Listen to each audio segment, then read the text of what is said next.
آج آپریشن سندور کو 1 سال مکمل ہو چکا ہے، لیکن پنچ کے لوگوں کے دلوں پر لگے زخم ابھی تک تازہ ہیں۔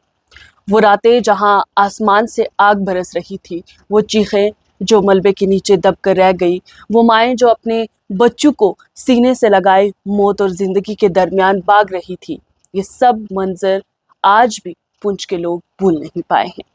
7 مئی صرف ایک تاریخ نہیں تھی، بلکہ ایک ایسا سانحہ تھا جس نے پوری نسلوں کو خوف اور درد دے دیا۔ اس شیلنگ میں کئی بے گناہ لوگوں نے اپنی جان گنوا دی، درجنوں لوگ زخمی ہوئے، کئی بچے یتیم ہو گئے اور کئی گھر ایک پل میں مٹی کا ڈھیر بن گئے۔ آج بھی کئی بچے دھماکوں کی آوازوں سے سہمے ہوئے اٹھ جاتے ہیں، کئی مائیں آج بھی اپنے کھو دیے ہوئے بچوں کے لیے روتی ہیں، اور کئی بچے آج بھی ان ماں باپ کا انتظار کر رہے ہیں جو کبھی واپس ہی نہیں لوٹ کر آئیں گے۔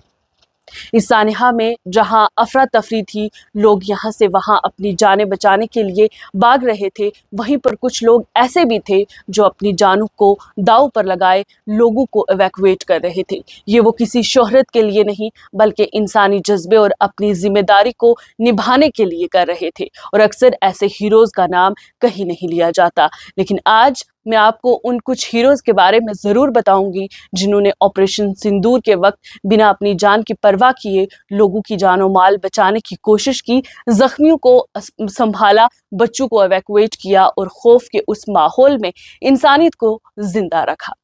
سب سے پہلے اگر کسی کا ذکر کرنا ضروری ہے تو وہ ہندوستان کی فوج ہے۔ جب سرحد پر گولے برس رہے تھے اور دشمن کی طرف سے لگاتار فائرنگ ہو رہی تھی، اس وقت انڈین آرمی صرف بارڈر پر لڑ ہی نہیں رہی تھی، بلکہ عوام کے لیے ایک ڈھال بن کر بھی کھڑی ڈٹی رہی۔ آرمی جوانوں نے کئی علاقوں میں لوگوں کو سیفر جگہوں تک پہنچانے میں بے حد مدد کی۔ ریسکیو آپریشنز ان کے دوارا چلائے گئے اور مشکل وقت میں لوگوں کا حوصلہ بن کر سامنے آئے۔ شاہپور جیسے LOC سیکٹرز میں آرمی ڈاکٹرز گھر گھر گئے، لوگوں کا میڈیکل چیک اپ کیا گیا اور یہ یقین دلانے کی کوشش کی گئی کہ عوام اس وقت میں تنہا نہیں ہے۔ جب پنچ کی سرزمین پر گولے گر رہے تھے، گھر تباہ ہو رہے تھے، لوگ اپنی جان بچانے کے لیے گھروں کو چھوڑ کر بھاگ رہے تھے اور ہر طرف موت کا سایہ تھا، تو ضلع انتظامیہ میں سے نہ کے برابر کچھ افسر تھے جو گراؤنڈ پر نظر آئے، جن میں ADC پنچ محمد سعید ہیں۔ اگر ان کا ذکر آج نہ کیا جائے تو یہ بہت بڑی زیادتی ہوگی۔ جب شیلنگ رکنے کا نام نہیں لے رہی تھی، لوگ گھروں سے جان بچانے کے لیے بھاگ رہے تھے، اس وقت وہ ان لوگوں کی مدد کے لیے باہر نکلے، اور متاثر علاقوں تک پہنچنا بھی جان جوخم میں ڈالنے کے برابر تھا۔ اس وقت ADC محمد سعید گراؤنڈ پر نظر آئے۔ انہوں نے صرف دفتر میں بیٹھ کر حکم نہیں دیے، بلکہ خود گراؤنڈ پر رہ کر ایویکویشن، راشن سپلائی اور ریلیف آپریشنز کو کوارڈینیٹ کیا۔ متاثر علاقوں تک دوائیاں، کھانا اور ضروری سامان جو ہے وہ پہنچایا، اور انہوں نے اہم رول اس دوران ادا کیا۔ اس وقت حالات اتنے خراب ہو چکے تھے کہ لوگ پنچ سے نکلنے کے لیے ہر ممکن کوشش کر رہے تھے، اور کچھ لوگ اسی مجبوری کا فائدہ اٹھا کر کرایوں میں بے پناہ اضافہ کر رہے تھے۔ اس وقت ایک کیب ڈرائیور لوگوں کو پنچ سے باہر نکالنے کے لیے 50,000 تک کرایہ مانگ رہا تھا۔ سوچئے، ایک طرف لوگوں کے گھر ٹوٹ رہے ہوں، بچے زخمی ہو رہے ہوں، مر رہے ہوں، اور دوسری طرف ان کی مجبوری کا سودا ہو رہا تھا۔ ایسے وقت میں ADC محمد سعید نے ARTO کو بلایا، فیئرز کو ریگولیٹ کیا اور یہ کوشش کی کہ کسی مجبور انسان کو صرف اس لیے موت کے سائے میں نہ رہنا پڑے کیونکہ اس کے پاس اتنے پیسے نہیں تھے کہ وہ پنچ سے باہر نکل سکے۔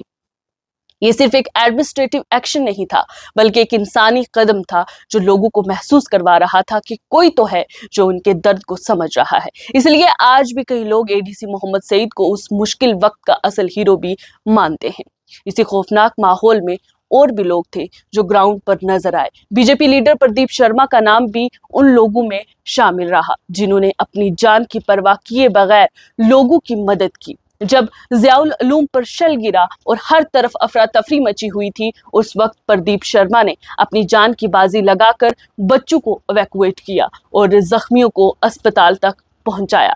کہتے ہیں کہ قاری محمد اقبال، وہی قاری محمد اقبال جسے نیشنل میڈیا نے ٹیررسٹ بنا دیا تھا، انہوں نے اپنی آخری سانس بھی پردیپ شرما کے ہاتھوں میں لی۔